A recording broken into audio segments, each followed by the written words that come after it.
Tiniyak ng Bureau of Customs na tuloy-tuloy pa rin ang dating ng mga shipment ng langis sa bansa at wala pang naiulat na kanselasyon sa ngayon. Ayon kay Customs Commissioner Ariel Nepomuceno, nananatiling normal ang dami ng produktong petrolyo na dumarating sa bansa na maaaring naipadala na bago sumiklab ang digmaan. Pero babala niya, posibleng magbago ito sa mga susunod na araw o linggo kung lalala pa ang tensyon sa Middle East.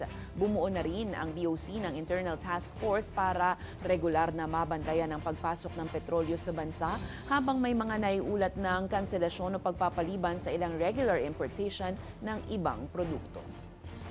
Normal yung volume. Kung ikukumpara natin yung mga pumasok from January 2026 this year up to up to early March of this year, kumpara do sa 2025 volume na more than 3 million plus metric tons or tonnage, lahat-lahat combined, normal pa yung volume. At sa ngayon, wala pa naman nauulat na cancellations.